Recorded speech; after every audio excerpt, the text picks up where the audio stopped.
ये हमारा operating system का 7th वीडियो है। इस वीडियो में हम देखेंगे प्रोसेस मैनेजमेंट।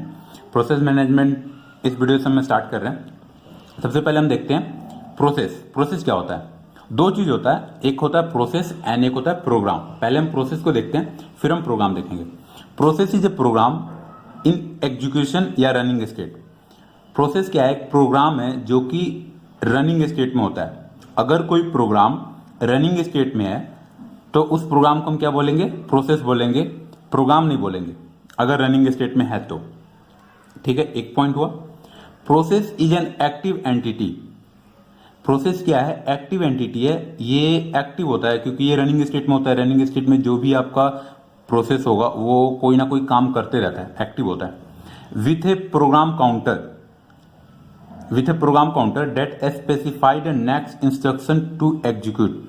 प्रोसेस हमारा एक्टिव स्टेट में होता है एंड उसके पास एक प्रोग्राम काउंटर होता है जो ये बताता है कि उस प्रोसेस में नेक्स्ट इंस्ट्रक्शन कौन सा है, हमें एग्जीक्यूट करना है। ठीक है, एंड प्रोसेस के पास और क्या होता है? A set of resources associated with the process. अब कोई प्रोसेस एग्जीक्यूट हो रहा है, उसको कोई रैम में मेमोरी भी चाहिए, तो एक रिसोर्सेस हुआ रैम में मेमोरी। एंड आपको हो सकता है कोई इनपुट आउटपुट डिवाइस भी उससे एलोकेटेड हो या कोई फाइल उससे एलोकेटेड हो। तो ये सारे रिसोर्सेस हुए जो कि एक प्रोसेस से एलोकेटेड होते हैं, एसोसिएटेड होते हैं। ठीक है, प्रोसेस के बारे में दो चीज आप याद रखिएगा। Process is a program in running state. अगर कोई प्रोग्राम आपको रनिंग स्टेट में आ जाता है तो उस प्रोग्राम को हम प्रोग्राम नहीं बोलेंगे, उसे प्रोसेस बोलेंगे। अब आता है process, parts of process. Process का पार्ट, प्रोसेस का अगर आपको देखा जाए, प्रोसेस का स्ट्रक्चर ऐसा होता है, हीप होता है, उसमें स्टैक होता है, डेटा होता है, टेक्स्ट होता है। हम एक एक पार्ट को देखते हैं। Text section. टेक्स्ट सेक्शन क्या कंटेन करता है? It include a current activity which is represented by value of program counter. Process अभी क्या कर रहा है, अभी एट प्रेजेंट रनिंग स्टेट में। जो रनिंग स्टेट में हो सकता है प्रोसेस में बहुत सारा इंस्ट्रक्शन लिखा हो, तो अभी कौन सा इंस्ट्रक्शन एग्जीक्यूट कर रहा है, कौन सा नेक्स्ट एग्जीक्यूट करने वाला है, ये सब किसमें, कौन सा सेक्शन में होता है? टेक्स्ट सेक्शन में होता है। एंड ये कौन सा, कैसे में पता चलता है? Value of program counter. Program counter process में होता है जो कि हमें ये बताता है कि नेक्स्ट इंस्ट्रक्शन प्रोसेस में कौन सा एग्जीक्यूट करना है। एंड सेकंड आता है स्टैक। स्टैक में क्या होता है? It contain the temporary data such as function parameter, return address and local variable. अब फंक्शन पैरामीटर क्या होता हो सकता है कि कोई प्रोसेस में हम कोई प्रोग्राम को रन कर रहे हैं एंड उस प्रोग्राम के अंदर कोई फंक्शन को हम कॉल कर रहे हैं एंड फंक्शन को कॉल करते टाइम हम कोई पैरामीटर पास करते हैं पैरेंथेसिस में। तो फंक्शन पैरामीटर जो होता है उसको फंक्शन पैरामीटर बोलते हैं, वो आता है हमारे स्टैक सेक्शन में। एंड रिटर्न टाइप, अगर कोई वेरिएबल किसी फंक्शन को कॉल करता है तो फंक्शन में अगर रिटर्न टाइप उसका कुछ होगा तो फंक्शन रिटर्न कहाँ होता है? जहां से वो कॉल होता है। तो कहाँ से कॉल हुआ था वो return address. And local variable, local variable क्या होता है? वैसा वेरिएबल जो किसी फंक्शन के अंदर डिफाइन होता है उसे लोकल वेरिएबल कहते हैं। तो ये सारे function parameter, local variable, return address, इन सब के ग्रुप को क्या बोलते हैं? स्टैक बोलते हैं। एंड डेटा सेक्शन क्या होता है? It contain the global variable. Process का वो वेरिएबल जो ग्लोबल वेरिएबल है। ग्लोबल वेरिएबल कौन सा होता है? वैसा वेरिएबल जो प्रोग्राम के किसी भी पार्ट से या प्रोसेस के किसी भी पार्ट से एक्सेस हो जाता है, उस वेरिएबल क्या बोलते हैं? Global variable. तो ग्लोबल वेरिएबल के ग्रुप को क्या बोलते हैं? Data section. एंड लास्ट आता है heap. It is a memory which is dynamically allocated during the process run time. Process के रन टाइम में जो मेमोरी हमें एलोकेट होती है प्रोसेस के लिए, उसको हम बोलते हैं हीप। अब ये डायनेमिकली एलोकेटेड क्यों होता है? क्योंकि मान लीजिए कोई प्रोसेस एग्जीक्यूट हो रहा है, उसमें प्रोसेस में कोई फंक्शन कॉल होता है, तो जैसे ही फंक्शन कॉल होगा फंक्शन को रैम में मेमोरी मिलेगी। एंड जैसे ही फंक्शन टर्मिनेट हो जाएगा, अभी हमारा कंप्लीट प्रोसेस नहीं टर्मिनेट हुआ है, हमारा बस फंक्शन टर्मिनेट हुआ है, कंप्लीट हुआ है, तो फंक्शन को जो मेमोरी मिली थी वो मेमोरी हट जाएगा। तो जैसे ही प्रोसेस कोई फंक्शन कॉल होगा तो हमारा जो number of amount of memory जो हमें प्रोसेस को एलोकेट हुआ था वो बढ़ जाएगा क्योंकि फंक्शन को भी मेमोरी मिलेगा। एंड जैसे ही फंक्शन टर्मिनेट होगा तो वो मेमोरी रिड्यूस हो जाएगा, तो हमें प्रोसेस का जो टोटल मेमोरी मिला था वो अमाउंट भी रिड्यूस हो जाएगा। तो हमें जो मेमोरी जो एलोकेट होता है वो डायनेमिकली होता है during run time of process. Amount of memory allocated to process vary करते रहता है। अब हम देखते हैं program. Program is a passive entity. ये एक पैसिव एंटिटी होता है।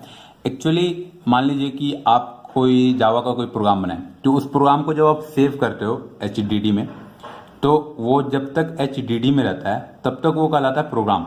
एंड जैसे ही आप उस प्रोग्राम को रन करते हो, रन होते ही प्रोग्राम जैसे रनिंग स्टेट में आता है, उसको जैसे CPU एलोकेट होता है, तो उस प्रोग्राम को हम क्या बोलते हैं? प्रोसेस बोलते हैं।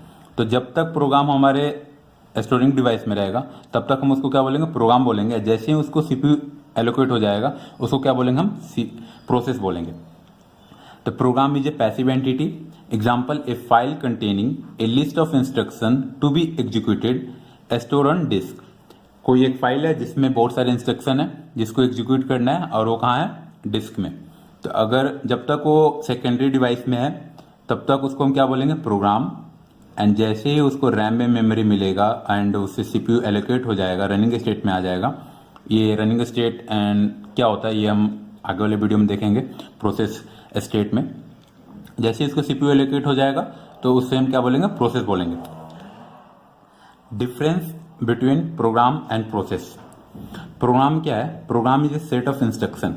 प्रोग्राम हमारा सेट ऑफ इंस्ट्रक्शन है। एंड प्रोसेस क्या है? When a program is executed it is known as process. जब हमारा कोई प्रोग्राम एग्जीक्यूट होते रहता है तो उस प्रोग्राम को हम क्या बोलते हैं? प्रोसेस बोलते हैं। Program is a passive nature.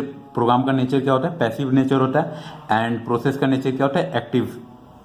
Program का लाइफ टाइम क्या होता है? लॉन्गर, क्योंकि ये HDD में तब तक रहेगा जब तक कि आप उसको डिलीट ना करो। एंड प्रोसेस का लाइफ टाइम क्या होता है? लिमिटेड, क्योंकि किसी भी प्रोसेस को आप एग्जीक्यूट कर रहे हो तो जैसे ही वो प्रोसेस टर्मिनेट होगा वो प्रोसेस CPU से हट जाएगा, बाहर निकल जाएगा, तो उसका लाइफ टाइम क्या होता है? लिमिटेड होता है। It is store on disk in some file and not required any other resources. जो प्रोग्राम होता है वो किसी ना किसी फाइल के अंदर उसको हम स्टोर कर रखते हैं, स्टोर कर HDD में रखते हैं। एंड उससे कोई भी अदर रिसोर्सेस कोई एलोकेट नहीं होता है। जैसे CPU उसको एलोकेट नहीं होता है, उसको कोई रैम में मेमोरी नहीं चाहिए, या उससे कोई इनपुट आउटपुट डिवाइस एलोकेटेड नहीं होता है। तो प्रोग्राम से कोई भी रिसोर्सेस एलोकेटेड नहीं होता है। जबकि प्रोसेस में क्या होता है? It hold resources. प्रोसेस से कोई ना कोई रिसोर्सेस एलोकेटेड होगा, जैसे CPU होगा, रैम में मेमोरी होगा, या कोई इनपुट आउटपुट डिवाइस होगा। अब एक चीज आपको नोट करने वाला है, it is possible that two process will be associated with the same program. ऐसा हो सकता है कि दो प्रोसेस हो, P1 एंड P2, एंड ये दोनों किसके पार्ट हो? सेम प्रोग्राम के। ठीक है, एक ही प्रोग्राम के दो प्रोसेस हो सकते हैं। तो इस सिचुएशन में प्रोसेस हमारा 2 होगा एंड प्रोग्राम हमारा 1।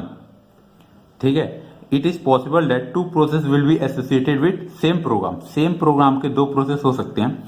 इन that case program will be 1 but process will be 2। Process हमारा क्या होगा? 2।